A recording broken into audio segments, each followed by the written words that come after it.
Good morning. আজকে তো সোমবার, সপ্তাহের প্রথম দিন। প্রচুর কাজের চাপ আছে স্টুডিওতে। তো সকাল সকাল উঠে ব্রেকফাস্টের জন্য আজকে না আমি একটু বাড়িতেই জ্যাম বানিয়ে নিয়েছিলাম। কারণ মার্কেটের জ্যামগুলো খুব একটা হেলদি হয় না জানো। আর তোমাদের বাড়িতে যদি বাচ্চা থাকে, বাচ্চাদেরকে একদমই মার্কেটের কোনো জ্যাম দিও না।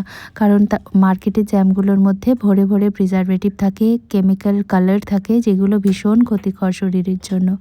আমি সবসময় এইভাবে বাড়িতেই জ্যাম বানিয়ে নিই।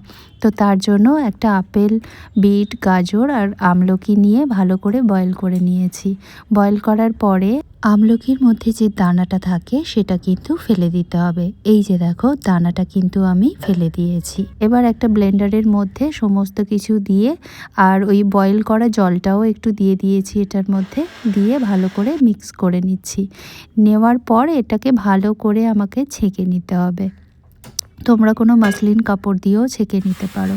তারপরে যে পিউরিটা বের হলো সেটা আমি একটা সসপ্যানে দিয়ে দিয়েছি।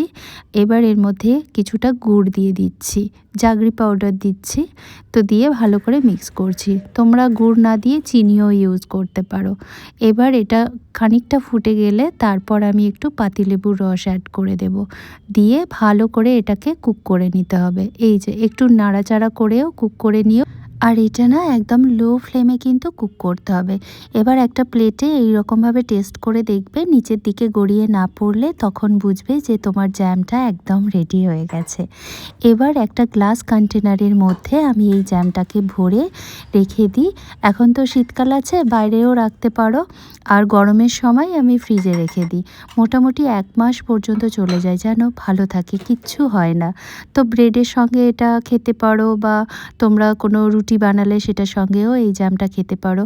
আর বাচ্চাদের জন্য তো এটা ভীষণ হেলদি। আর এই জ্যামটার মধ্যে যেহেতু আমলকি, আপেল, গাজর, বিট সমস্ত হেলদি জিনিস আছে, তার জন্য রেগুলার যদি খাও তাহলে কিন্তু তোমাদের স্কিনে অটোমেটিক্যালি একটা গ্লো চলে আসবে। আর হ্যাঁ, একটা জিনিস কিন্তু অবশ্যই খেয়াল রেখো, এটা কিন্তু কোনো প্লাস্টিক কন্টেনারের মধ্যে স্টোর করবে না।